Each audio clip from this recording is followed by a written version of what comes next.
आज मैं आपको गिदोन के बारे में बताने जा रहा हूँ, जिसका वर्णन आपको न्यायों की किताब अध्याय 6 से लेकर 8 में मिल जाएगा।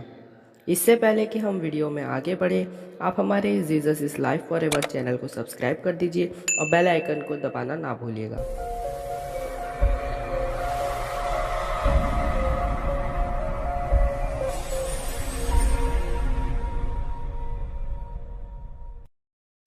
यह बात तब की है जब इज़राइलियों का कोई राजा नहीं था।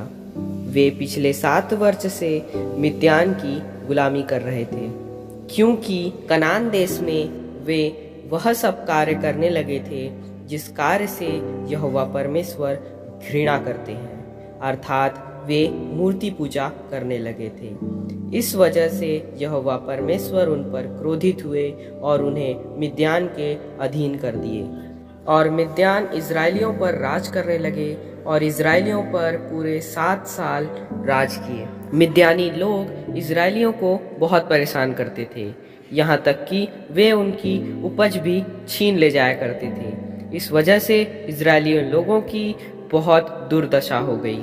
फिर इज़राइलियों ने परमेश्वर यहोवा की दुहाई लगाई और यहोवा परमेश्वर ने उनकी दुहाई सुनी और उन्हें एक नबी के द्वारा यह कहला भेजा कि मैं तुम्हें मिस्र से ले आया और दासत्व के घर से निकाल लाया और मिस्रियों के हाथ से, वरन जो भी तुम पर अंधेर करते थे उन सभी के हाथ से छुड़ाया और उनका तेज भी तुम्हें दे दिया।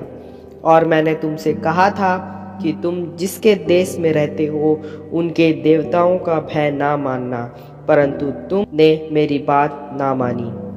प्रियो, परमेश्वर नहीं चाहते कि हमें जिस बंधनों से उन्होंने छुड़ाया है हम उस बंधनों में दोबारा से बंध जाएं। प्रियो, जिस प्रकार इज़राइलियों को परमेश्वर ने कनान देश दे दिया था, जिस देश में दूध और मधु की धारा बहती थी, परंतु उनके पापों के कारण और मूर्ति पूजा करने के कारण वे सब उस चीज़ों का लाभ नहीं उठा पाए। प्रियो, हमें हमेशा याद रखना चाहिए कि पाप हमेशा गुलामी लाता है और परमेश्वर ने हमें मसीही जीवन में आज़ाद किया है। इसीलिए उन्होंने, जब इज़राइलियों ने उनकी पुहार लगाई, तब उन्होंने उन पर कान लगाया और उन्हें आज़ादी दिलाने के लिए उन्होंने गिदोन नामक व्यक्ति को चुना, जो अबीएज़री योआस का पुत्र था। एक दिन गिदोन दाखरस के कुंड में गेहूं झाड़ रहा था। ये वो स्थान है जहाँ पर मिद्यानी उसे नहीं देख सकते। तभी परमेश्वर का देवदूत उसे दर्शन दे के कहता है, हे सूरवीर सूरमा, यहोवा तेरे संग है। तब गिदोन उससे कहता है, हे प्रभु, आज अगर यहोवा मेरे साथ होता तो हम पर यह विपत्ति नहीं होती। अब तो यहोवा ने हमें त्याग दिया है और मिद्यानियों के हाथ में कर दिया है। ठीक इसी तरह हमारे ऊपर भी जब कोई विपत्ति आती है तब हमारे मन में भी यही प्रकार के सवाल आते हैं, क्या हमें यहोवा परमेश्वर ने त्याग दिया? परंतु वो हमें त्यागते कभी नहीं हैं, बल्कि ये दिखाना चाहते हैं कि इस मुसीबत में मैं तुम्हारे साथ हूँ और तुम्हें इस मुसीबत से ज़रूर निकालूंगा। तब हम आगे देखते हैं कि यहोवा के दूत ने गिदोन से कहा कि यहोवा की दृष्टि तुझ पर हुई है और जा, अपने इसी शक्ति पर जा और इज़राइलियों को मिद्यानियों से आज़ाद करा। फिर गिदोन उससे कहता है, हे प्रभु, मैं इज़राइलियों को कैसे छुड़ाऊँ? मेरा कुल तो मनुष्यों में सबसे कंगाल है और फिर मैं अपने पिता के घराने में सबसे छोटा हूँ। तब यहोवा ने उससे कहा कि निश्चय मैं तेरे संग रहूँगा और तू मिद्यानियों को ऐसा मार लेगा जैसे किसी मनुष्य को।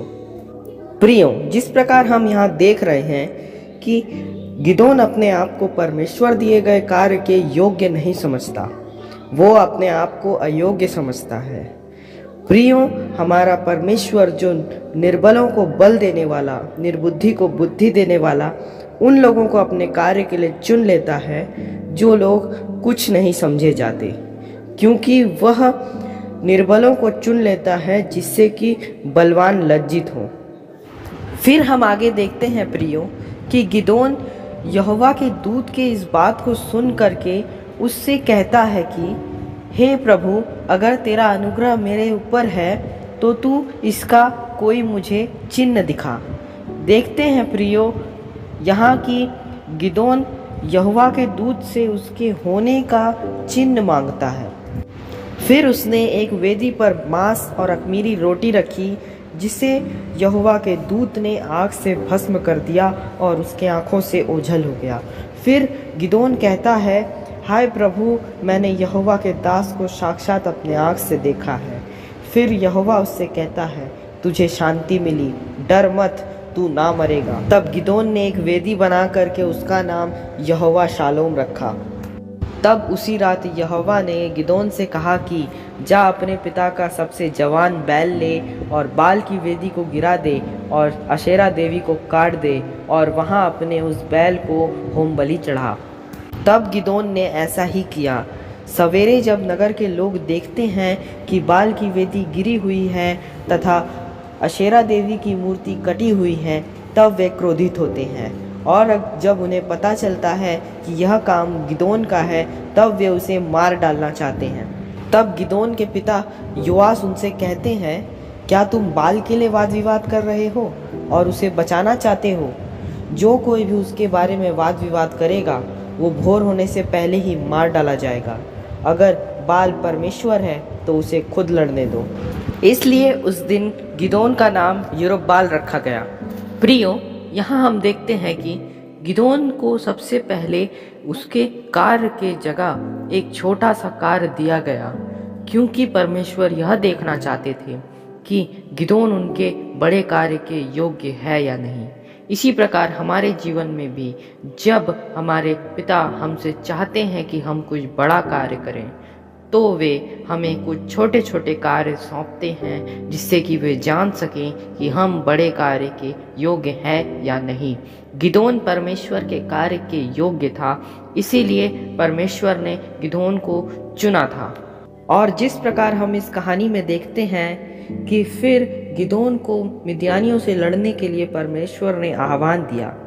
फिर एक दिन मिद्यानी और अमालेकी पूर्व में इकट्ठे हुए और इज़राइल की तराई में उन्होंने डेरे डाले, और परमेश्वर का आत्मा गिदोन के अंदर समाया और गिदोन ने नरसिंगा फूंका।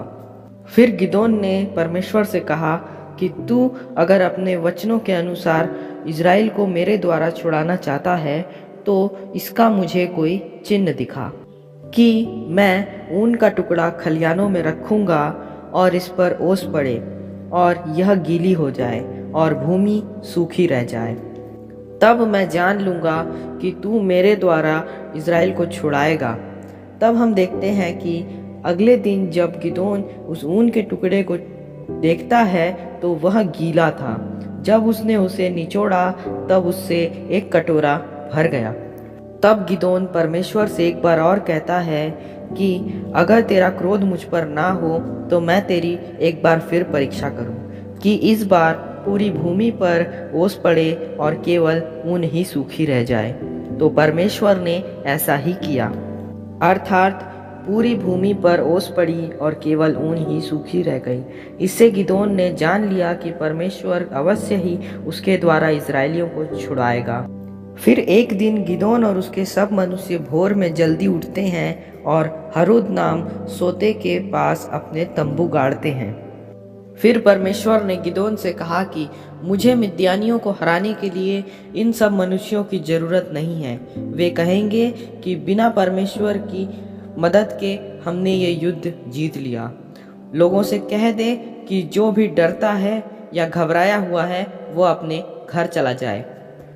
तब 22,000 अपने घर चले गए और 10,000 वहीं ठहरे रहे। तब परमेश्वर ने गिदोन से कहा कि अभी भी तेरे पास बहुत अधिक लोग हैं। इन लोगों को नीचे पानी के पास ले जा। मैं वहां तुझे बताता हूं कि कौन तेरे साथ जाएगा और कौन नहीं। तब गिदोन ने ऐसा ही किया और परमेश्वर ने उससे कहा कि जो कोई भी अपने घुटने में झुककर पानी पिए उन लोगों को अपने साथ मत ले जाना, और जो कोई भी अपने हाथों में पानी ले करके उसे कुत्ते की तरह चपड़ चपड़ करके पिए वह तेरे साथ चलेगा, और इनके द्वारा मैं तुझे मिद्यानियों के आगे विजय दिलाऊंगा। तब उसी रात परमेश्वर ने गिदोन से कहा, उठ खड़ा हो और दुश्मनों की छावनी पे आक्रमण कर दे, मैं तेरे लिए उन्हें हरा दूंगा। अगर तू उनसे आक्रमण करने में डरता है तो जा, अपने दास को लेकर के उनकी छावनी पर जा और सुन, और तू उनकी छावनी पर आक्रमण करने का साहस कर पाएगा। फिर गिदोन और उसका सेवक दुश्मनों के छावनी में गया और वहाँ पे दो मित्रों को में से एक मित्र दूसरे मित्र को अपने स्वप्न के बारे में बता रहा था। यह वो दोनों सुन रहे थे। उसने कहा कि मैंने एक स्वप्न देखा है जिसमें एक जौ की रोटी हम एक तंबू से टकराई और वह तंबू गिर गया। तब उसका मित्र उसका अर्थ समझाते हुए उससे कहा, जौ की रोटी का अर्थ है गिदोन, और उनका परमेश्वर उसको विजय दिलाने के लिए हमें बर्बाद कर देगा।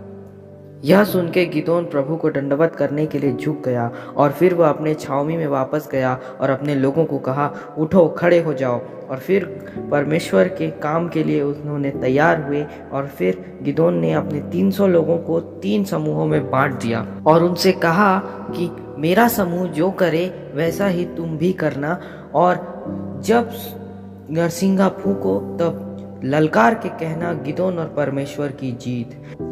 फिर गिदोन के लोग और गिदोन ने नरसिंगा फूंका और ललकारने लगे और मिद्यानी घबरा गए और एक दूसरे से भी लड़ने लगे और वे घबरा कर इधर उधर भागने लगे और आखिरकार मिद्यानी सब भाग गए। फिर मिद्यानी लोग गिदोन से कहने लगे कि तू हम पर प्रभुता कर, परंतु गिदोन ने उनसे कहा कि मैं तुम पर प्रभुता नहीं करूँगा, परमेश्वर यहोवा ही तुम पर प्रभुता करेगा। हमारे ये Jesus is life forever channel को सब्सक्राइब कर लीजिए और बेल आइकन दबाना ना भूलिएगा। आप सभी को जय मसीह की।